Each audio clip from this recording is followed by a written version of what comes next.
Well, what's happening, everybody? It's Robert Phoenix here, broadcasting to you live from Fredericksburg, Texas, where we are in the midst of one of our fog bank periods where the heavy damp, heavy duty mist descends down upon us. I have it's not really a story, but it's an interesting factoid, perhaps, about fog, which I'll bring up here as people begin to file in to the room here, to the assembly hall of Chatlandia. Have a seat. Every seat's a front row seat in Chatlandia. And there's always, a very warm glow with torches on the wall that are burning. And there's always a great pot of hot coffee or some kind of exotic tea in Chatlandia. Whatever you want, it's there. It's there for you. Let's check in with people, see where people are. There's Joan. Hello, Joan. Carrie Rose. Hi, Carrie. Judy. Sherry. So much fog lately. When I wake up, do tell Robert. There's a fog epidemic hitting the planet now. It's kind of interesting, isn't it? There's Uncle Glenn. There's Joe. Hello, Joe. There's Denise. Good morning, Denise. 108 Dragon 14. So people are starting to show up here a little bit. And part of the day's proceedings, a little bit early today. I've been practicing the Get Up program, which is getting up earlier in the day so I can start slinging arrows on Facebook earlier in the day. Holy shit, is there a firestorm happening on Facebook? And there are two firestorms, actually, that have happened. So some of you who are in the chat room are also part of the Facebook group, the 11th House Facebook group. So it all started with a post on Jessica Biel and Robert F. Kennedy Jr. sitting down talking about vaccines. Now, the original post was here they are, they're sitting down, they're talking about vaccines, but the poster was basically trying to determine whether or not Jessica Biel was and here come the air quotes, tranny. Okay. Tranny. And I'm using the air quotes because it was used in the context of the post. All right. So a couple things happened around that. Number one, it diminished what are we really doing here? Are we talking about vaccines, or are we trying to disassemble Jessica Biel's sexual identity? Right. So a little bit of clarity on the post would have helped some confusion there.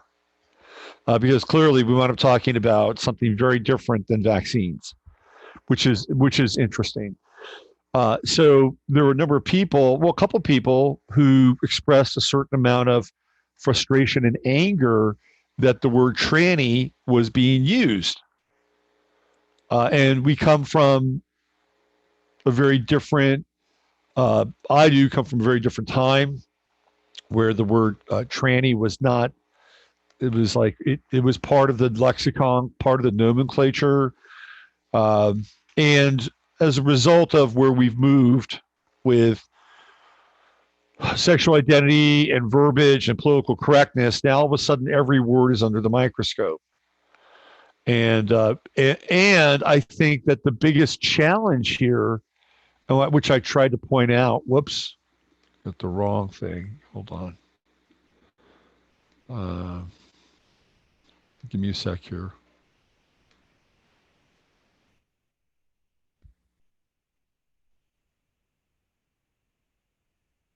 Get the right connection. One of the biggest challenges that we have in dealing with something like transgenderism or the trans agenda, and I do believe that there is a very deep trans agenda afoot. Like, I think it's pretty significant, actually. And so we have that. And then we have on the other side of the spectrum, there are people that have, trans people in their families, or they have them as friends. And it's very hard to reconcile. It's really, really hard to reconcile. In fact, I lost a pretty good friend and somebody who was following my work for a long time because we had a disagreement about my views around it, particularly my views around child grooming and transgenderism and drag queen story hour and all that stuff, right? I mean, even drag queen story hour. I mean, you could look at that and say, well, that could be offensive as well, because it conjures up a lot of, strange images of drag queens, right? And all the stuff that goes along with that. So, for me personally, I am not down with assigning a sexual identity to a 5-year-old kid who doesn't know, what he or she understands to be identity or the world or biology or any of that. I mean, we've opened this Pandora's box, and I think it's child abuse, flat out and simple. And I want to bring up a kind of a story that relates to this. A couple of years ago, maybe 2.5 years ago, I had my buddy Chris on the show, and he had a daughter that was in the midst of this whole transition phase. And it was very difficult for him because, he wasn't allowed to call her a she. And I mean, there was a whole, it was like he was in a prison in his own home, and his daughter was determining the rules and conditions as to which or how he would address her. So he at that time he was anonymous, came on my show, we talked about it, and hours of therapy and all that stuff. And when the daughter, who wanted to go from, of course, female to male, when she left high school and she removed herself from her peer group, well, guess what happened? She wound up having a boyfriend. She's like, oh, I know what I am.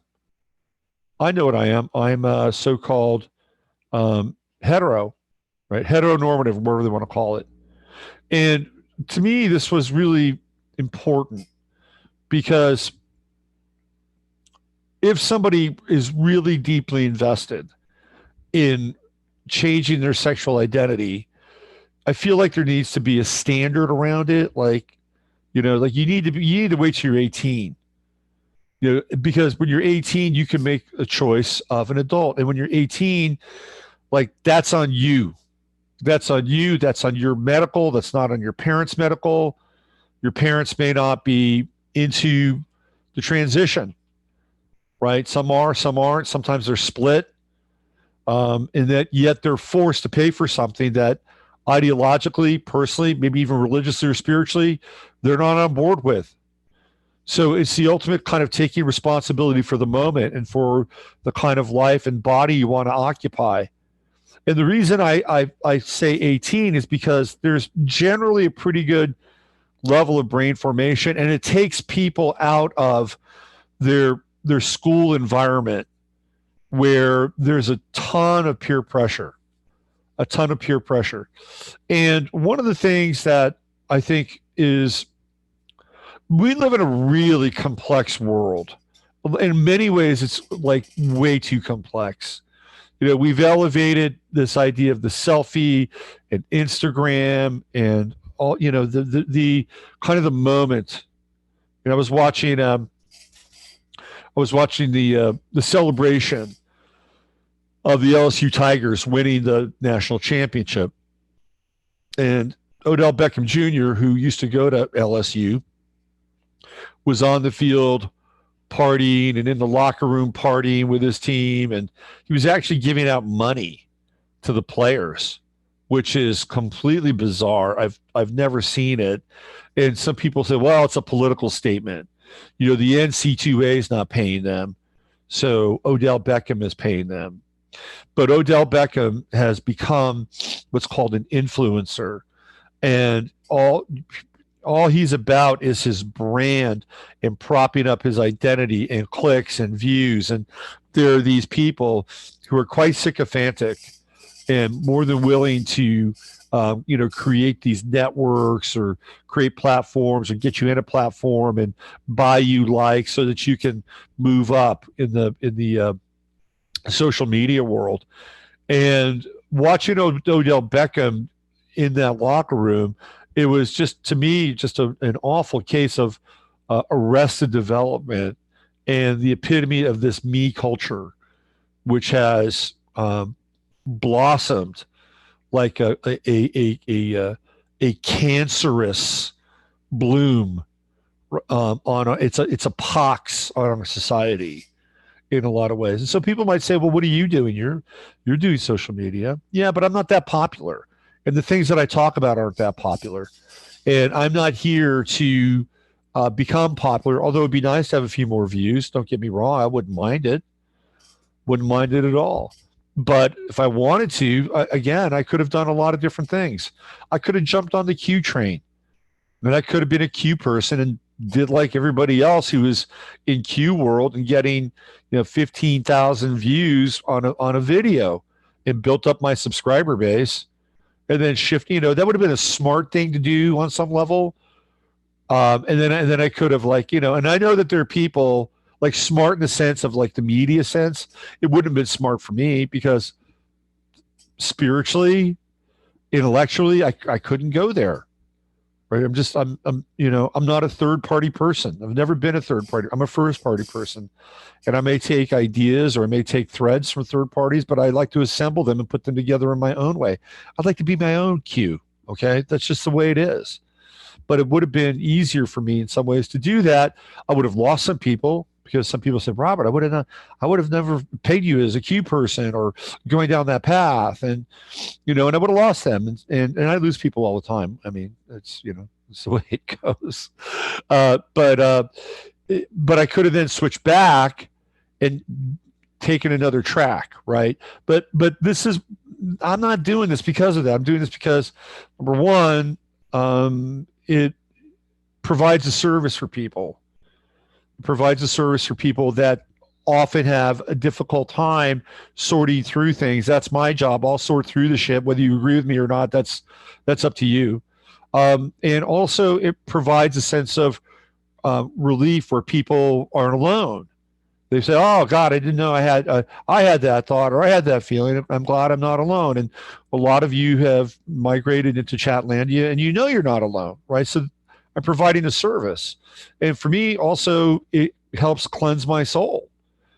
By being able to sift through things and sort through things, it's really good for my sanity, and it helps me in a lot of ways stay on my game with my mind and being able to link things up and put things together. So there are reasons why I do this, and I'm sure there's a portion of vanity in there too. I'm not gonna dismiss that, right? So we nobody is just altruistic, completely altruistic. I mean, if I was completely altruistic, you'd never see my face and you wouldn't know who I am. And I tried that for a while. I loved doing Spreaker and I loved doing Blog Talk Radio.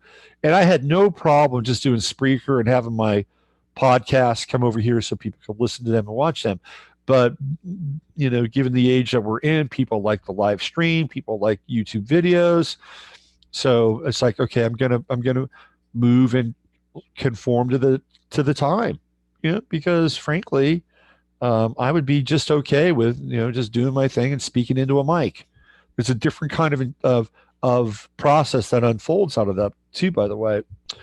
So we live in this culture now that is really entrenched with this idea that people need attention, like they need attention. And this fucking thing right here is, the attention portal.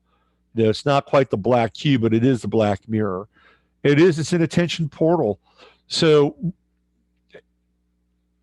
it's very hard now to differentiate oneself at a certain stage of one's life. I'm talking adolescence, and try to find a way to, experience your individuality while at the same time, trying to fit in and have kind of a larger sense of conformity. And I do think that there are people who, like, there are times where, I will feel really feminine on my inside, right? I'll feel like, I'll go cook or something, or I'll sit down with Jasper or Rosie and pet them. And there are people that I care about, and I care about them from a, kind of sensitive, empathic sort of way.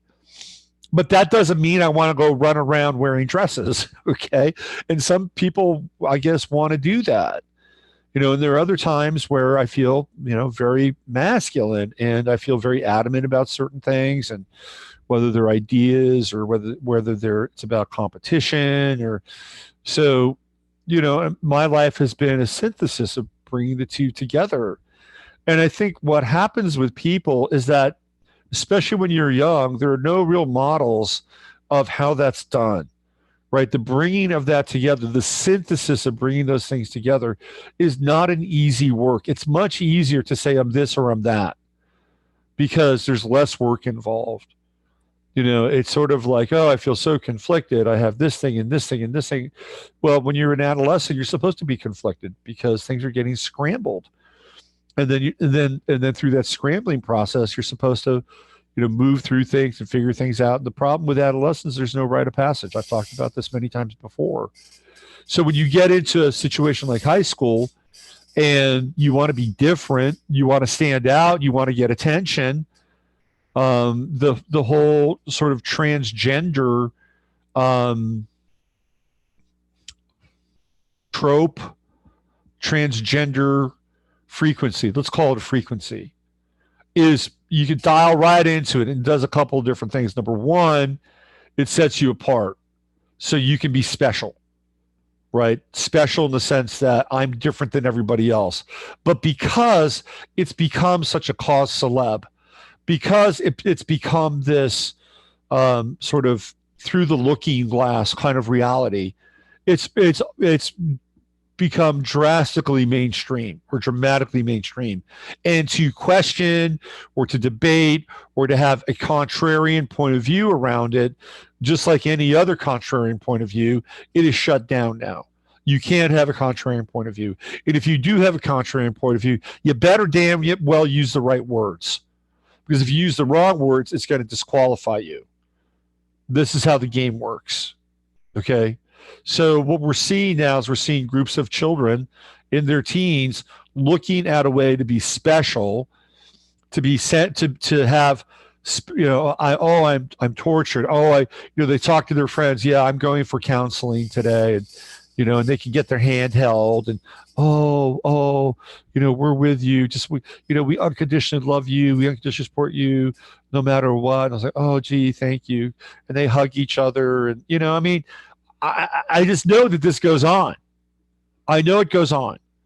So there's a lot of support for this in that world, right? Because in a lot of ways, that's what teens do. They tend to support each other.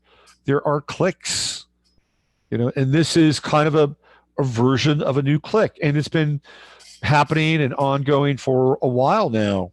And so the reason I'm bringing this up is because of my friend Chris and his daughter. And once she got out of high school, and once she got away from some of the influencers in her life, she reverted back to sort of the girl she was before she got caught up in the transgender storm.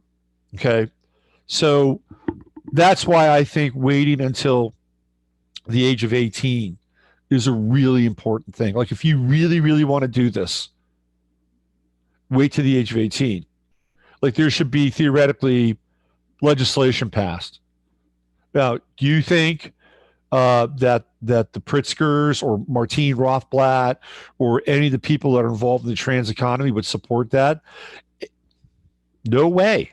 No way. They want to get customers early on. They want to get patients early on for life. I have covered the trans economy and how powerful it is. Jennifer Pritzker, who used to be a he, and the Pritzkers are one of the wealthiest families in this country and one of the wealthiest in the world, along with Martine Rothblatt. Martine Rothblatt was Martin Rothblatt. Now it's Martine Rothblatt. He to she. This is the guy that started, I believe, Sirius Radio, and he's got his wife Bina, and he's creating the Bina robot. Like they're full on transhumanists, full on. They have a whole transhumanist religion that they're setting up. I mean, so this is the end game of transsexuality. It's transhumanism, and transsexuality is kind of a gateway drug to transhumanism. And transhumanism is once you go through that portal, you're opening a really weird door. We're talking about life in the post-human world, which is kind of what this show is about. And I think one of the levels of intensity in sort of the chat area or the group area on Facebook has to do with the fact that people are living in a highly pressurized world where this idea of the human is going away. It is moving into the dustbin in the annals of history in many regards. I'm going to show you a story here. It's a very bizarre story, one that I ran across this morning, which absolutely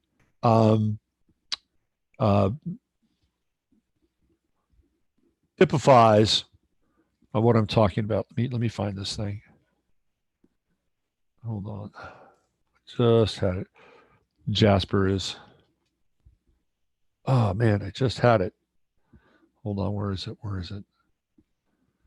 Where did you go?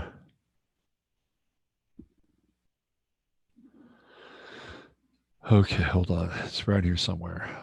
I'm going to find it. Oh, here it is. I found it. That was easy. So this is where our world is headed. And this is in a lot of ways what this Capricornian Saturn-Pluto conjunction, which is, it's an ongoing event, right? A lot of times with astrology, people think, oh, there's one like kind of Nagasaki kind of event that typifies this aspect. This plays out in much longer cycles and terms. So Saturn represents time. It represents time. So when we get into the Saturn-Pluto conjunction, what we're looking at is we're looking at the end of time or the end of a certain period of time. We're also looking at this kind of gross overreach of government and authority, which we've been seeing right and left. All the way down to the baseball scandal where these managers, not the players, by the way, and Steve brought this up. Steve Crimmy, who's a seam head, which is a baseball guy, he brought this up. It's like, well, the players were involved. The players were involved in benefiting from the signs, and the signs stealing. Why aren't they being punished?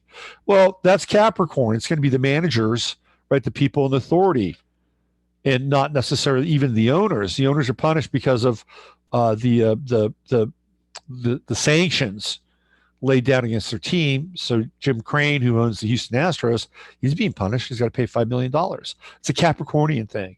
So the players are not in the Capricorn realm. So we're looking at the managers, these authorities, these individuals that represent the hierarchy, right? So we're seeing a lot of that now, and there's more coming out. But this is the end of time as well. I've been talking about the fourth turning. I've been talking about winter in America. And if it's winter in America, I got to tell you right now, it is winter in a lot of other places, although in China, it's probably their spring. It's their high level of activity, which is a different story altogether. So we're living in a time where time is ending, where a lot of the ideas and a lot of the things that we, Jasper, man, you're too much today. A lot of the kind of the social mores, the social rituals, the things that we invested in the 20th century, they're melting. They're just melting away. Let me show you this. This is exactly what I'm talking about here. This is from the Star. And this is representative of the post-human world we're living in. This is inside London's first sex robot party where humans romp with dolls. This is the Daily Star Online. Went undercover to what is believed to be the capital's first sex robot party. Real Doll provided a doll for the event. where attendees were told sex acts welcome. So I'm not sure what it means by sex acts. I don't know what it means by sex acts. Like, are they? So it looks like in the background here, you've got a sex doll.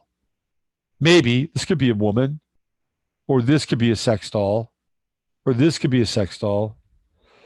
So we have these images that are, kind of straight out of the kind of the gay, the Castro gay disco scene in San Francisco, circa 1980. So I'll read this here.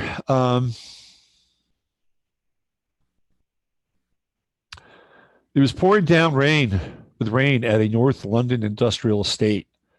My girlfriend noticed a blue neon light in the distance. We walked towards it until we found a black door and knocked, but to no answer. Eventually, we pulled it open ourselves. We were met by a woman with a shaved head. Before I asked her, "Is this the sex robot party?" she said yes and pointed me in the direction of one of the most extraordinary nights of my life. I was told casual wear was banned, so I rock up with leather trousers, a vest with a luminous logo on, and matching glasses that glow in the dark, all courtesy of a last-minute raid on Camden's Cyberdog shop.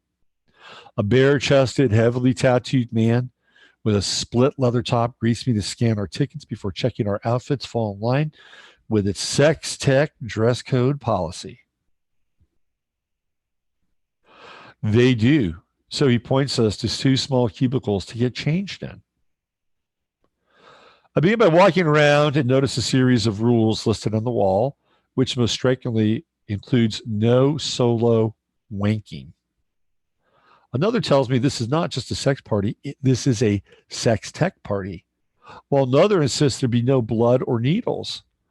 A DJ is stood, whatever, bad writing, behind high-rise speakers that blurt out a continuous, overpowering stream of heavy techno music that renders our conversation close to impossible. If any strangers are going to have sex with each other tonight, it certainly won't arise from any chat-up lines, I think. But straight out of the blocks are an intoxicated couple who head in the direction of a dark corner, setting on a beanbag and going about their business without a care. So they're having a threesome with a sex robot. Revelers play with the doll. As well as having sex with each other, organizers at Raspberry Dream Labs want attendees to engage with tech entertainment. And the main attraction for that is a sex doll from US Robotics, Giant Real Doll, who has spent the past few years developing sex robots they claim are filling the void of real people. Founder Matt McMullen previously told Daily Star Online he thinks dolls are as little as 5 years away from being indistinguishable to people themselves. It is currently equipping them with 3D vision so it can recognize you in a crowded room and promise they can hold conversations with you after storing information about your previous chats. Tonight's doll lies on a sofa in the playroom as people inside proceed to touch it, shaping its limbs and turning its head. The purpose of its twistable body is that it gives potential participants the option of deciding their own sex positions.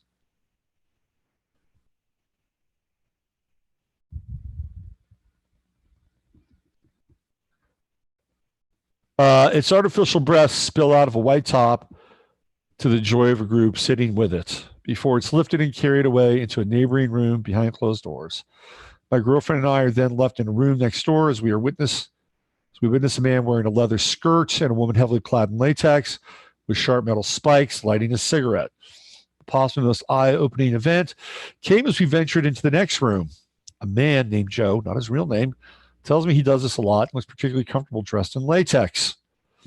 He leads a woman to a sex toy machine, assisting her as she gets up on a chair and readies herself as Joe crouches down and holds her hands, or proceeds to raise his eyebrows around the room, even for a sex party.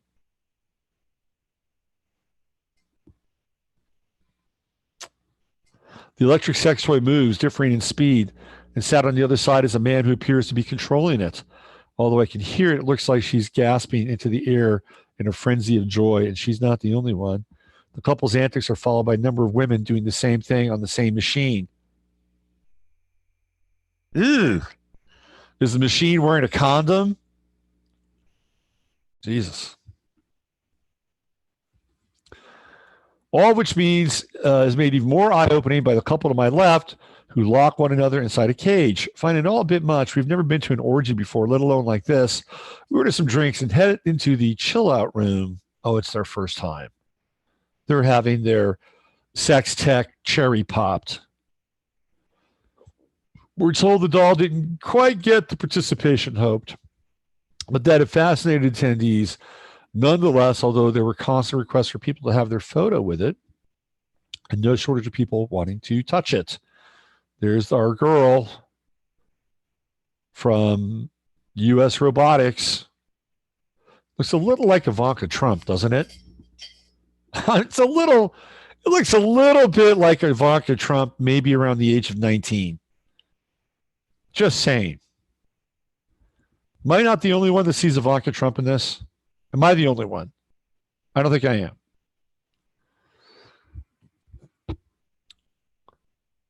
Daily Star Online understands it is the first official sex party to feature a sex doll to be held in London, although they've become a growing trend in recent years. Sex doll brothels have opened in London before, joining other cities around the world, including Barcelona and Turin. Turin, or Torino, by the way, is supposedly the satanic capital of the world. I'll have you know. Manufacturers tell us that the 2020s will be the decade sex robots make technology advancements only imagined in sci-fi movies. Now, who talked about this with the Trudeau and Gemini? Right here, okay? Get ready. We're going to see more of this in the year to come. It's going to happen really quickly. Real Doll has struck a deal with a number of porn stars to make models based on them. They're also installing dolls with artificial touch sensors. They also tell us sex robots will be standing up straight and walking among us this decade too. I have no doubt about that. 7 years from now, Uranus goes into Gemini. It's going to be a fucking freak show. Okay? So get ready for the freak parade in the post-human era.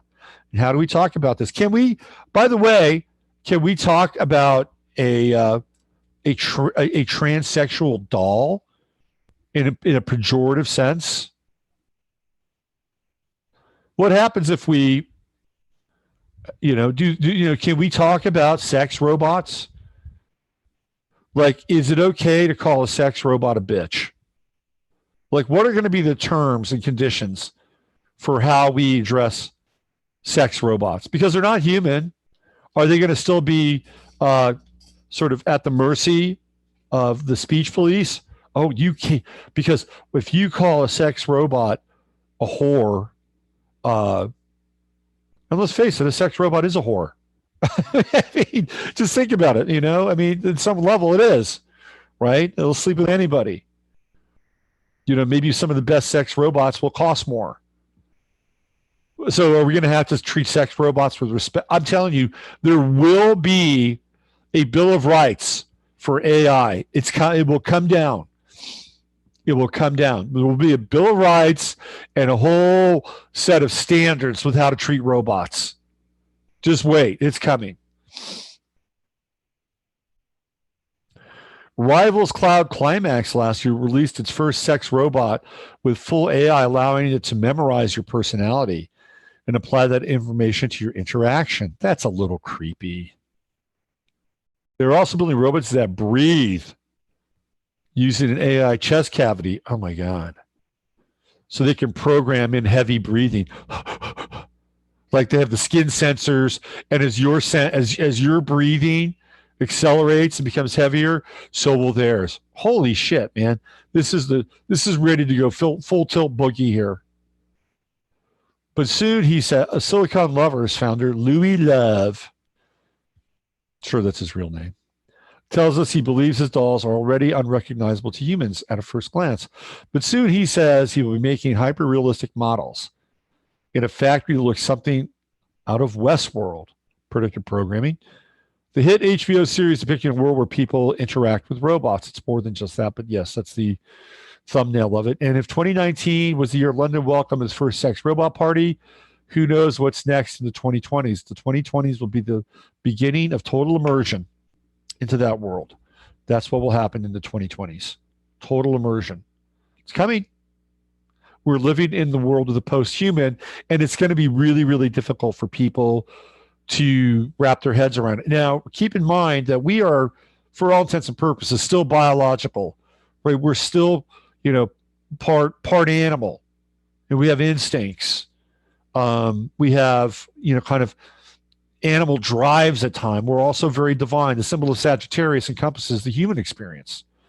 We have the human at the top of the head and the horse at the bottom. And the horse represents our instinctual nature, and the upper part of Sagittarius represents our intellectual, rational, thinking capacity, right? So the idea, again, is to bring the two together. And one of the things, even though we've been hacked, like we're not even what we were 50 years ago along those lines for any number of reasons. Throw in vaccines, throw in GMOs, throw in chemtrails, throw in fluoride in our water, and whatever else they're putting in our water, directly or indirectly, right? All these drugs that are being flushed into the water that can't be removed from the water, they're all affecting us. They're changing us. They're changing our human experience. They're making us kind of less human in a lot of ways. But part of the thing that really connects us to the animal kingdom is this idea of instinct. Like there were people that knew that 9/11, something was going to happen on 9/11. They had an instinctual kind of realization or understanding. There was the Human Project, right? I think it was called the Human Project, where Harvard was like, scanning sort of the human space. And then just a day or two before 9/11, there was like, boop, this big spike. It was like people were on some level having a priori experience, meaning that they were feeling into what was going to happen. Cliff High talked about this is really what put Cliff High and George Ur's work on the map, because they were able to, through their bots, figure out with the language that something was coming. So we're instinctual beings. And what's happening is those instincts are being roped off, and they're making these robots more human and humans more robotic. Right? This is the idea here. Again, it's kind of a high level sort of bathymetry synthesis. And as a result, our instincts have become dulled.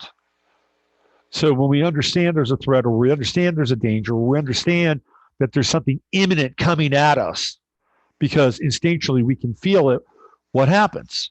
If we begin to talk about it, we begin to share about it, sometimes we're shut down.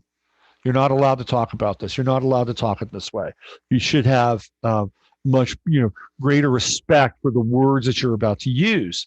And while I appreciate that, and I do my very best in this broadcast to bring ideas to the table without being pejorative, sometimes I'll venture into areas that are incredibly politically incorrect.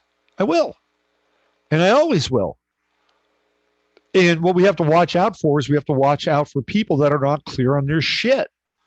Because then what happens is that they start to begin to police us, because you're not clear on your shit. And getting clear on your shit is not easy. It's not easy. And one of the things that I've found is that this overweening emotionality gets in the way of being clear on your shit. It just does. Like there is kind of a cut and dry perspective that I think can be really, really helpful. And what happens, we drown sometimes in emotion. We drown in this idea that we have to do a certain thing in a certain way because everything has to be all inclusive. It doesn't have to be all inclusive. I'm sorry, it just doesn't. Do you think that the quote unquote powers that be, or the quote unquote elites, or whoever is driving these programs, do you think their goal is to be inclusive? No, it's not. Their goal is to drive a freaking railway spike between railway spike into our consciousness and split us and to drive a railway spike into our relationships and the world at large. So we are scattered and fractured and we are divided and easily conquered. And to get to that point of reassimilation takes a lot of work, a lot of work. And if you are in a state of overweening emotion, you're not going to get there. There's a difference between being compassionate and empathic and being or empathetic and being emotional. There's a real difference.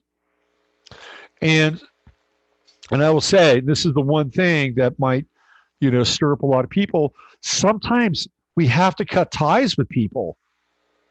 Sometimes we have to cut ties with people. Sometimes we have to cut ties with groups. If a certain group is not responding or we're not digging their vibe, maybe that's not your group. Find a different group. Find a different tribe. People make choices. Sometimes the choices are difficult, especially when they involve family members. I get it. I totally get it. It can be very compromising in a lot of ways because on the one hand, you're thinking about what's going on in the world, which is clearly there's an agenda afoot. On the other hand, there's somebody in your family that's flipped a switch. He's a she or she's a he, and how do you deal with that? Good luck. Good luck. I blame the system, by the way.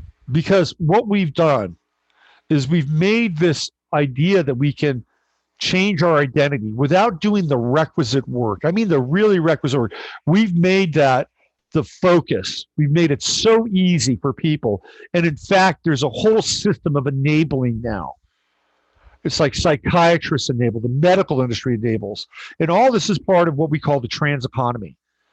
It's a high level enabling. There are support groups. There's a whole worldwide organization. People can be trained now. You can get a certification in going and working at a center where you can actually help people and work them through their so-called issues so that ultimately they can make a transition, not to put the brakes on it, not to say, guess what, this may not be for you. This may not be for you. And I'm here to tell you that. I'm sorry. I'm going to deny. I'm going to put in my record that you are not a suitable candidate for transition. You think that's going to happen in those centers? No. They're there to help people get to the other side. That's their role, right? So this whole thing is being set up and made very easy. It's very easy. Like it's getting easier to change your sex, which is irrevocable, than it is to buy a gun. Think about that for a moment. It's getting easier to change your sex, which is irrevocable. Once it's done, it's done. Once the snippety happens, it's done. And it's so easy. Oh, yeah. Here you go. It's a whole system, whole pathway set up for that. That's why I firmly believe that you got to wait till you're 18. Got to wait till you're 18. Make your own choice. Make your own decision. Don't put it on your parents. I guess if maybe your parents co-sign, whatever. It's your family. I'm not a fan. I'm just saying, I'm not a fan. Wait till you're 18. But it's difficult, right? It's really, really difficult for people that are in that place because they knew a person that they loved, right? And there was a woman who used to follow me, and I've lost this person as a friend because of my stance. And all they want to do is just love their kid. Just want to love, and I get it, right? I get it. Like you want to love your kid. I don't want to go into, look,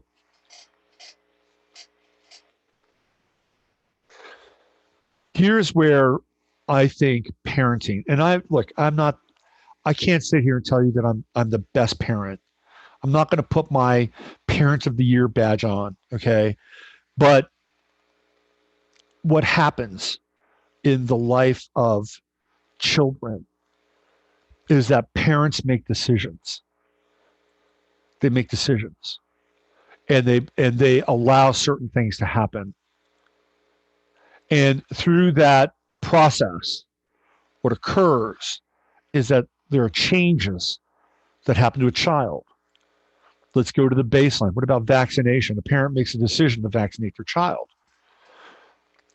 I read this really interesting thing online. It was like, well, not everybody that's been vaccinated has autism. That's true. I think there's a spectrum, and a lot of people are more sensitive. It's a very complex thing. But most cases of autism or autistic kids have been vaccinated. Show me an autistic kid that hasn't been vaccinated. I think it's very rare. There may be Asperger's. There may have been something that's passed down through the vaccine that their parents had at some point in time. I think that that's possible. But let's be clear. The group of children that are autistic, I'd say 95% were vaccinated. But that's a choice, right? Parents make this choice. And then what happens is they live with the catastrophe of that choice. And for some parents, it's so difficult, especially when they look at the chain of events. Child was this way before the vaccination. Child was this way after the vaccination. Pretty straightforward. And then they look at the medical field, the medical world, and how they enabled that choice. And in fact, in some ways, even pressured them to make that choice. So parenting is a really intense act. And it's an intense act that needs a lot of consciousness and awareness and love, and even I say religious at times principles, religious and / spiritual principles. But I'm going to go into the religious category here. Like I think there needs to be a grounding on some level that a family comes together with. When I do if you get my course, you'll see that there is a pattern to the chart, that there is a cyclical pattern to the chart. And we start off being born, and that's the first house, the ascendant and the rising sign. And we go through the stages of development from house 1 to 7. We get to house 7, we meet somebody. And we go, oh, I like you. Oh, you like me. Well, let's create a contract and a bond. In house 8, what happens? There is conception. There's sex. That's the beginning of progeny. Two people step off together into the 8th house, right? And they merge. And then on the other side, you have Taurus, which is the manifestation of birth and earth. But when you come out of that, right, where do you go? You go to the 9th house. And what is the 9th house? It is religious instruction. It's like, here you go. Now that you have this form and now that you have this family, here's your religious instruction. These are the guidelines to living. It's interesting. A lot of people are tapping into this whole kind of orthodox religion. People are really going for kind of hardcore, rules and rights and regulations, because we've gone so far the other direction. But that religious training is important because there are ethics and morals involved. And then once you get that, then as an individual, you can move into the 10th house, which is the workspace and the space that's connected to Capricorn. But you're doing so and you're doing it in a way because you've been educated. You understand what it's like to run a good business or to treat people well, right? There are ethics and morals that you've taken in, and then you can apply them to your work world. And you could have things like discipline and dedication and seeing things through, and treating everybody like they're like they have God within them. And then also knowing the difference where that's kind of a lost cause and you cut your cord, right? And what's happened is we've lost touch with that, and that we've been floating on this kind of up and down sea, the flotsam and jetsam of secular humanism with the occasional dose of eclectic spirituality. And that's always that's a tricky sea to kind of be floating around in. So the real piece here is what I'm getting at, is that when these changes in an individual occur, they're not occurring in a vacuum, right? They're occurring because, number one, we're living in a world where they make it easy. There is a whole industry of enabling, It is in vogue in a lot of ways. It creates a lot of attention. And then there's the parenting model, which at times, and not in every case, I think could be suspect. And that it's like, oh, now you're going to blame the parents. Well, who's raising the child, right? Who's raising the child? And again, I'm not a model parent. I'm not parent of the year. Okay. I'm just looking at this from a larger perspective and how these things unfold. So then it's like, that's the real dialogue. How did that person get to that point? What are you going to do with them now that they're there? And it's a deeper discussion. And some people don't like to look at the role that they played in their life. The whole sort of like just, check that box. And de facto, it's just love, right? They go to that, it's just love, because that is their life preserver. Because if they don't have that, they're fucked. I'm sorry. They're fucked. Because then they have to go back and look at, gee, I made a lot of mistakes. And the only way out of this is just love. It's not God. It's just love. So they just hang on to that life preserver because it's going to get them through. And they're just like, oh, I just got to do this unconditionally now because I fucked up. And I didn't realize like the role I was playing, and it actually led to this on some level. I know I'm being a bit harsh, but these are our offspring and we have to protect them. We have to protect them. And everybody's got a vision or a version of protecting their offspring. Trust me, I know this. I got a front row seat around that. So getting back to the languaging of where we are, we have to keep smashing the language. We have to smash it. It's really important. We cannot be in. This is what Jordan Peterson, the best thing that Jordan Peterson ever brought to the discussion was this very idea. Succumbing to the tyranny of language and syntax and verbiage. This is the most important part. When the political chains got ripped off of middle America and the silent majority vis-a-vis Trump, a lot of people began to, quote unquote, speak their mind. And it wasn't pretty. It was not pretty. You know why? Because they had been muzzled for years and they had no idea how to talk about things. Right? They had no idea how to talk about things. They had no idea how to put things into context. They hadn't even dealt with their anger, being bottled up and pissed off and having to shut their mouths while, their so-called enlightened relatives or pundits of the press spewed out their so-called enlightened views. And if you differed from them or had a contrarian point of view, you were either shut down, considered ignorant, hateful, dumb, or you were headed out of the family. And what do most people do? They'll stay quiet because they don't want to cause waves and they'd rather get along and because the family's more important. Well, Trump dropped a frickin' atom bomb into that territory, didn't he? So this was very new for us. Trump was elected in 2017. He was on the campaign trail in 2016.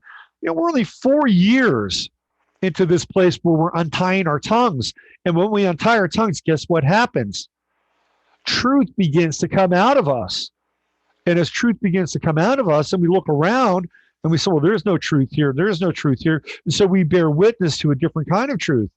And then the stakes get higher because now we're really having to deal with looking at this so-called reality in a way, contextualizing it and giving it a voice. That's a really, really, really big piece. And a lot of people don't understand how big it is and what the stakes are, right? So what happens is a lot of people will clumsily, funnily, dramatically, what's the word I'm looking for? Contrarily, throw things out or poke the bear. And then it looks a certain way. And people who have not, in a lot of ways, kind of resolved their own internal conflict, their own cognitive dissonance around certain issues become uncomfortable. There's no right or wrong here. It's something to talk about and to work out, right? And there may be points where we're not always going to agree, right? One of the things that Jordan Peterson, again, said that I thought was really important was that we have to risk offending somebody. And that happens. We have to risk offending somebody. And it's a very important thing to understand. And offending somebody doesn't mean like, oh, calling somebody a stupid fat bitch or calling somebody, a drunk, ignorant, alcoholic asshole. That's offensive, right? That doesn't work. What Jordan Peterson is talking about is presenting an idea that might threaten somebody or offend their perspective, position, or point of view that they might find offensive. Not offensive language, not offensive in a pejorative sense, but from the place of an idea. We have to risk that. If we don't risk that, we're just a bunch of lemmings, right? We're a bunch of lemmings with our mouths shut. And we set ourselves up to be kowtowed and bullied. And God knows it's been going on for a very long time. But if you do decide to go down that path and you decide to speak your mind, and one of the things that you have is you have a responsibility, right? You have a responsibility to talk about things or to call things out in a way where you are zeroing in on something, using a laser point focus, bringing light to something, bringing heat to something, but doing it in a clean way, right? That is really like the higher way to go about doing this, because there's a level of impeccability, right? When you're impeccable, or when your position is impeccable, when you've sorted through your stuff, there's nobody, absolutely nobody that can stop you. Nobody, because you're speaking truth to power. To get to that place, though, is an immense responsibility. And a lot of people, again, on the other side, will just throw shit out, you know, right? And there are times when it's okay to be sardonic, because when you're sardonic, you point out like the ludicrousness or the hypocrisy of things. There's a place for that, right? There's a place for kind of a dark, sardonic, ironic point of view. You know, look at what Ricky Gervais did. Even if it was canned, it's dark and sardonic. You know, that was, he offended a lot of people. Or he offended people not just in that room, but people who liked the people that he was offending. And that was thought out, and it was dark. But he did it in a way where he went right up to the third rail, but didn't put his pinky on it, right? So one of the other things I wanted to show, this is really weird. This was not the first thing I saw today. I wanted to. Oh, God, this is just bizarre. So what brought me to this page was this.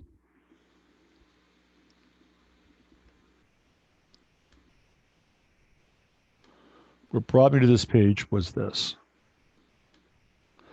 Now, what I find ironic about this is that this is a freaking Russian doll.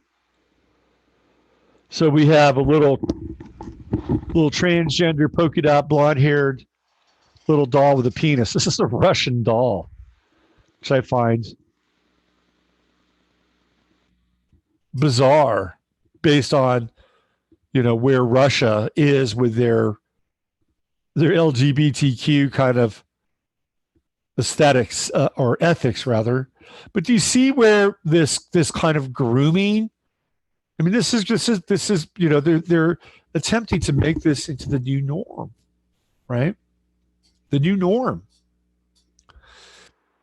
And we're not going to go down the Baphomet hole on this one, which I've been scolded on numerous occasions. People, well, when you went there, I turned it off. Oh, sorry, I'm feeling a little feisty today. But these are important things because we're moving into the realm of the post-human. And by limiting our language, by limiting how we share, by banning books, by banning videos, by being deplatformed, what they're doing is they're conditioning us into, in a much larger kind of Skinner box. This is what's happening. And so there's a new, it's like, okay, well, we let you have some fun on YouTube and some of these social platforms. Now we're going to bring the hammer down. And if your ideas don't conform to what we think are acceptable, well, guess what? You'll be deplatformed, or your bank account will be suspended. You won't be able to transact. This is the social credit, like this, the social credit score is already here. We're living in a softly enforced social credit prison, and the walls are getting closer. And people say, wow, just conform or don't put out your hateful ideas and you'll be just fine. Just wait. You think it stops at a certain point? You think it stops at people that, push back on some of the ideas that I've been talking about today? You think it stops there? I want to go back to Yuri Bezmenov and this whole idea of demoralization. The guy worked for the freaking KGB. And he says, once the revolution happens, the first people we're going to go after are the people that staunchly supported the revolution.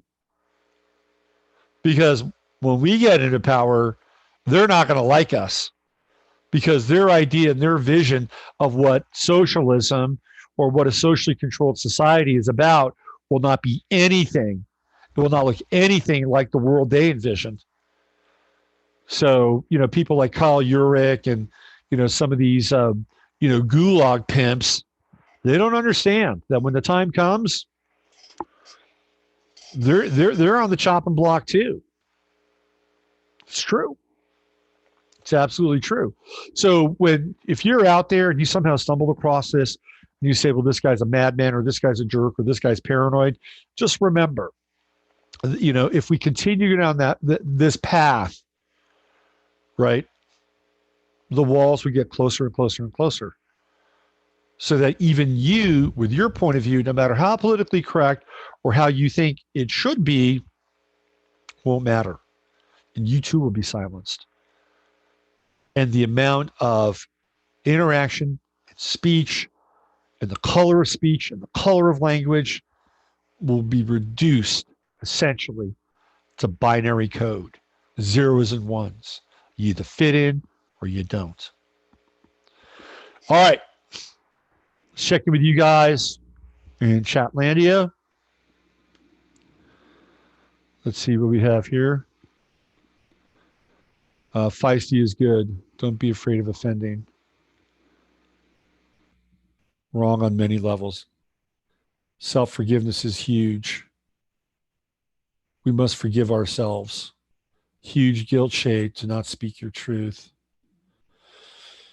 What else? I believe we are living in the judgment commonly thought to happen after death. I agree with you, Steve. I've been talking about this for a long time, and this is the judgment year.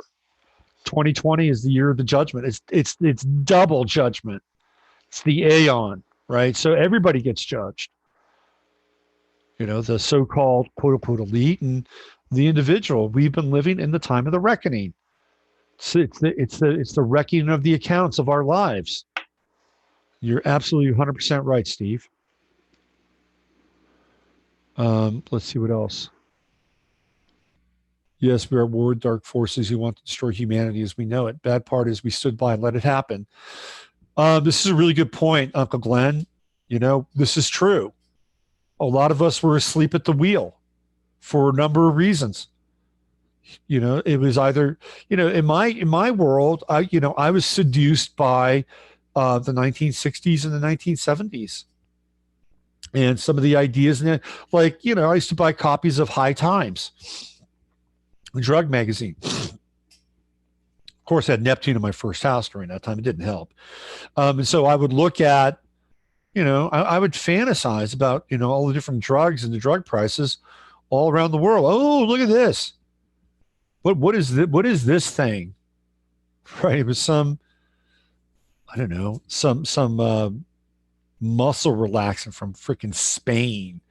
But, ooh, what is this? And what is this? And and I was thinking about, well, if I saved up this much money, I could get this and this and this. I mean, that's where my head was at. because that's what was being promulgated. It was this mainstreaming of this culture. And of course, there was the mainstreaming of the sex culture in Playboy and Penthouse. And I, took that low hanging fruit. I was young and I was trying to, meld myself and have these experiences. And, we looked to places like, Hollywood or writers or entertainment and really in a very ignorant kind of way because they were the ones that were kind of living on the edge, the cool life, the experimental life. And, and I was clearly misguided during that time. And I had a lot of really interesting experiences. Don't get me wrong. They've kind of led to who I am now, and I'm not going to, summarily judge them. But and then there's a number of different ways that we got lost, or we got trapped, or we got seduced, or we got demoralized, or whatever. Right? That's all in the past now. It's all in the past, and what's important now is right now. And if you haven't caught up with your past, if you haven't done some work, and the forgiveness thing is okay. I mean, you can forgive yourself. And through divine grace, you're forgiven as well. You're not just this solo entity swimming around with all these other solo entities. We are people that are connected to the logos, and the logos participates in our lives, and the logos can uplift you and take away your suffering and your pain. If you are willing to go there and just say, hell, I can't. I'm hurt. I'm wounded. I lift me up. It's like there's a moment in everybody's lives when, they should get on their fucking knees. I'm serious. If you haven't gotten on your knees in your lifetime and either begged for forgiveness or begged for some kind of relief from suffering in your life, you haven't lived your life. I'm sorry. And people will do that if you've had suffering event after suffering event and really not anything to do with anything you've done, and it just becomes all too much. What are you going to do? Where are you going to turn to? Right? I think most of us have been there. Christ, I've been there. I'm not ashamed to admit that. So if you really want to engage in the forgiveness process, you are not alone. And there is a fast track to forgiveness, but you have to be humble and you have to ask for it too. That's the other part. Lift this burden off my shoulders. I can no longer bear it. And trust me, the very loving God that brought you into this unfortunate kind of matrix at times will have the potential, the logos will have the potential to lift you up. It's like, thank you. I've been waiting for this moment. And there's a lot of that going on now. There are a lot of people that are really shifting their lives. I mean, I did a post in the Facebook group on Roosh V.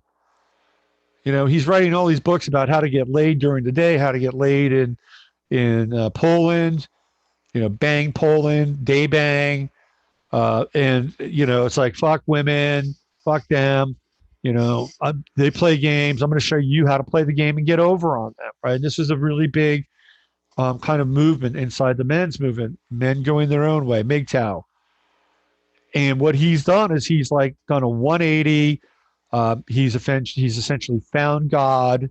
He's had a spiritual religious awakening. He's made all of his books unpublishable now. So he's not profiting off of them. He's done a Doreen Virtue flip. See, this is going on. This kind of reformation of self is happening now. It's happening because anything that does not feed this higher order that we need to aspire towards won't work. It won't fit. It's not going to fit into this monad, right? Into this emerging spiritual reality. Well, so there's a lot of this happening right now, and a lot of people are making these pivots in their lives, and you can make a pivot too. It's not impossible. It's not impossible. All right, let me just check in with you guys in the chat. See where you're at. No asking equals no divine intervention. An invocation, the action of invoking something or someone for assistance as an authority. We forget to ask. Yeah. Yeah. Absolutely. Let's see what else we have. First to go will be the front soldier and order follower who enabled the new revolution. Yes. I looked at the chart for the Sophia robot. It looks like she's an Aquarius. Absolutely. Interesting. Good job, Joe. Let's see. What else do we have? One of the seductions of my druggy youth was the illusion of being an outlaw. Yeah, well, that's part of it too, right? There's the time of the anti-hero. I talked about this last night with Emily. You look at the 1970s, it's the time of the anti-hero. And you have people like Peter Fonda and Dennis Hopper and Easy Rider and Clint Eastwood and spaghetti western stuff and Steve McQueen, and the list goes on and on and on and on. And it was cool to be sort of the anti-hero. The outlaw is also the outsider, and the outsider sees things from outside of their culture, which is not necessarily a bad thing, but it doesn't allow an individual to join in a lot of ways. And there are, and I feel like a lot of the people in chat are an assemblage of outsiders. And you have, it being an outsider is, it is what it is. It's almost like a blessing and a curse. Being an outsider gives you the gift of stepping outside the dominant paradigm, where you have the ability to have some kind of vision, right? The key here is to know when to join in and to know when to step back, right? There's a time and a season for everything. So even the outsider must join in. It's one of the reasons why I did the event in October. One of the reasons why I'll do another event this coming October. It's because there's a time to join in. Because if you're always on the outside, well, where are you? You're just on the outside. And you're not in the center of things. And there's a time to be in the center of something as well. Okay. I am getting out of here now. All right. Use your head to discern what's real. Your heart to stay open to what's possible. I'm Robert Phoenix. Thanks for joining in today's conversation. I'll be back tomorrow with the Friday Farcast TBD, by the way. Thank you, everybody. I've just been approved. It took them long enough, but I've just finally been approved with ShareStar. So now I can start to put the subscription stuff on the website and over here on YouTube. So that'll be coming, and a couple of different tiers on SubscribeStar. Very painless level of subscription, but that's coming here in the next couple of days. All righty? All right. I'm out of here. Take good care. And don't be afraid to offend someone, but be prepared on your own terms that you might wind up being offended as well. See ya.